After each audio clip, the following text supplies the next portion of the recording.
आज 13 जनवरी 2022 online English period 9th class के students का वेलकम है। अपना lesson a truly beautiful mind चल रहा है पिछले 3 दिनों से। इसमें आइंस्टीन के बारे में पाठ है ये। तो इसमें व्यक्तिगत जीवन के बारे में आप लोगों ने उनके पढ़ लिया था पैराग्राफ नंबर 12 तक। आज पैराग्राफ नंबर 13 से स्टार्ट कर रहे हैं। आज इस लेसन को कंप्लीट कर लेंगे। तो पिछले पैराग्राफ में उनके व्यक्तिगत जीवन को किस तरह उन्होंने स्टडी की, किस तरह उनका विवाह हुआ, उसके बाद पैराग्राफ 13 से पढ़ेंगे। Einstein received the Nobel prize for physics in 1921। Einstein ने 1921 में नोबेल प्राइज प्राप्त किया। नोबेल पुरस्कार दुनिया का सबसे बड़ा पुरस्कार होता है। तो ये 1921 में आइंस्टीन को दिया गया था। He was showered with honours and invitations from all over the world and lauded by the press. तो पूरी दुनिया से उनको ऑनर मीन्स सम्मान, इन्विटेशंस माने निमंत्रण, पूरी दुनिया से उनको निमंत्रण और सम्मान मिल रहा था जब उनको नोबेल प्राइज मिला। और लाडेड बाय द प्रेस, और प्रेस ने भी, समाचार पत्रों ने भी उनको बहुत प्रशंसा की, तो बहुत उनको सम्मानित किया गया। When Nazis came to the power in Germany in 1933, Einstein immigrated to the United States. Nazi Hitler जब हुआ था जर्मनी में 1933 में, जब 1933 में हिटलर जर्मनी में ताकत में आया, माने सत्ता में आया, तो आइंस्टीन ने संयुक्त राज्य अमेरिका में आकर वो इमिग्रेट माने बस जाना, विस्थापित होकर अमेरिका आ गए थे। माने जर्मनी में जब नाजी की शक्ति का उदय हुआ, जर्मनी में हिटलर की शक्ति का उदय हुआ, तब आइंस्टीन अमेरिका आकर बस गए। 5 years later, the discovery of nuclear fission in Berlin had American physicists in an uproar.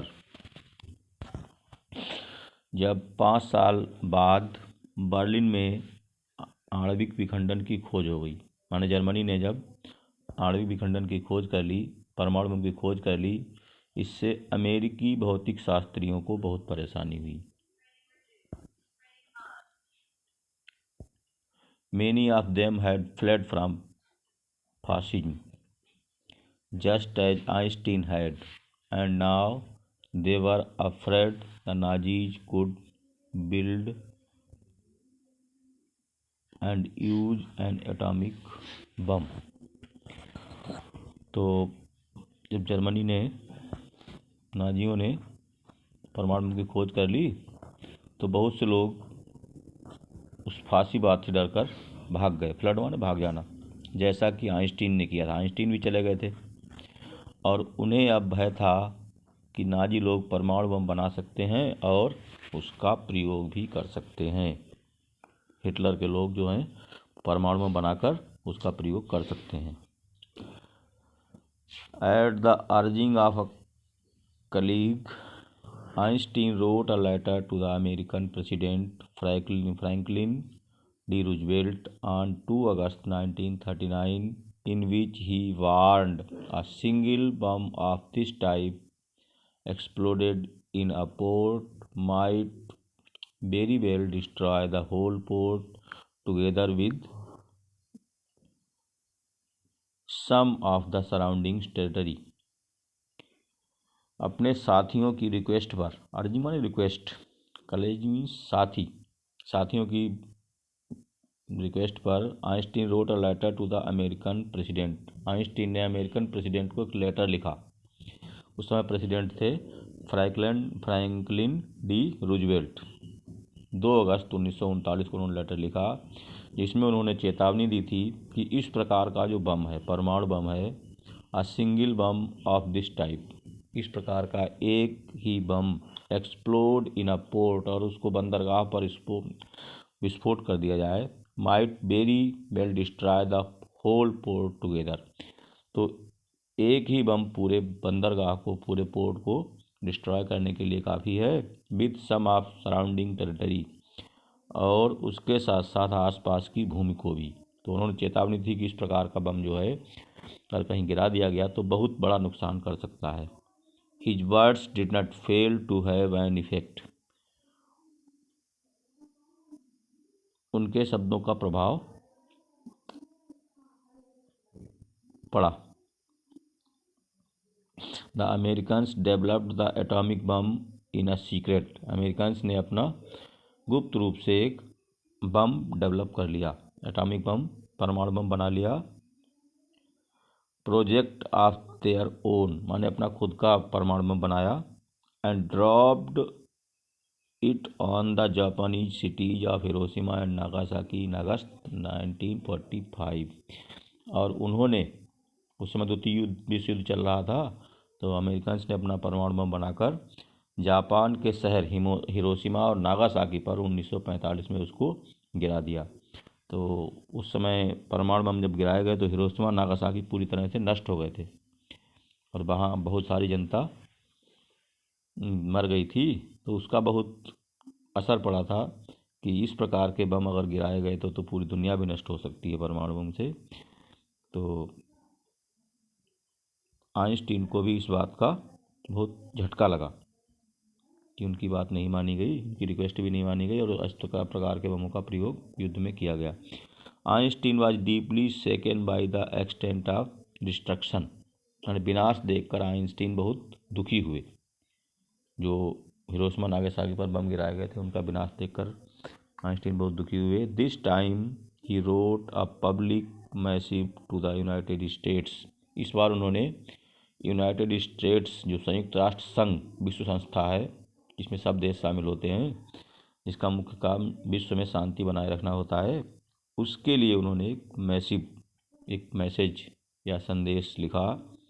In it he propose the formation of world government, उसमें उन्होंने पूरी दुनिया को शामिल करके एक सरकार बनाने का प्रपोजल रखा था कि पूरी दुनिया की एक सरकार बनाई जाए।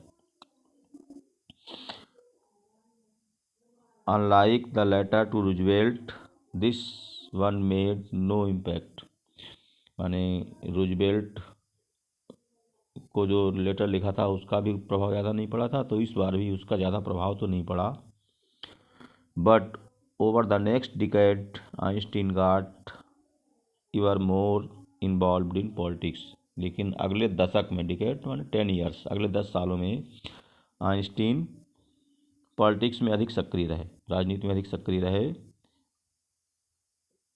Agitating for an end the arms building, माने हथियारों को समाप्त करना, हथियारों की जो होड़ लग गई थी उस बम के बाद में कि हम भी अपना बम बना लेंगे, हम भी अपना परमाणु बम बनाएंगे, तो उसको नष्ट करने में, and using the popularity to campaign for peace and democracy, तो उन्होंने पीस एंड डेमोक्रेसी, शांति और लोकतंत्र की स्थापना के लिए बहुत अधिक काम किया। तो उनकी भले ही बात का ज़्यादा असर ना हुआ हो, लेकिन वो एक विश्व नेता के रूप में उभर कर आए, दुनिया में उनकी बात का महत्व दिया गया और उनकी लोकप्रियता बढ़ी। लास्ट पैराग्राफ है, when Einstein died in 1955 at the age of 76, he was celebrated as a visionary and world citizen as much as scientific genius. तो जब उनकी मृत्यु 1955 में 76 वर्ष की आयु में हुई, 1955 में 1955 में उनकी मृत्यु हुई, तब उनकी एज थी 76 ईयर्स। मृत्यु हुई तो उनको एक विजनरी पर्सन के रूप में, वर्ल्ड विजनरी पर्सन, माने दुनिया के एक इस प्रकार विश्व नागरिक के रूप में उनकी प्रशंसा की गई। माने वह ऐसे व्यक्ति थे जो पूरी विश्व की चिंता करते थे, पूरी दुनिया की चिंता करते थे। As much as scientist genius, माने एक वैज्ञानिक के साथ साथ में एक विजनरी पर्सन के रूप में, विश्व नागरिक के रूप में उनकी प्रशंसा की गई और उनको बहुत सम्मान दिया गया। उनको आज भी सब लोग एक बहुत बड़े वैज्ञानिक के रूप में और बहुत बड़े विश्व शांति के संस्थापक के रूप में याद किया जाता है। इस प्रकार ये लेसन अब कंप्लीट हो गया। इसको बुक खोलकर सामने रखकर आज वीडियो से पढ़ लेंगे। फिर इसका आप काम शुरू कर रहे हैं, जिस PDF में देंगे उसको काम भी करेंगे। Thank you.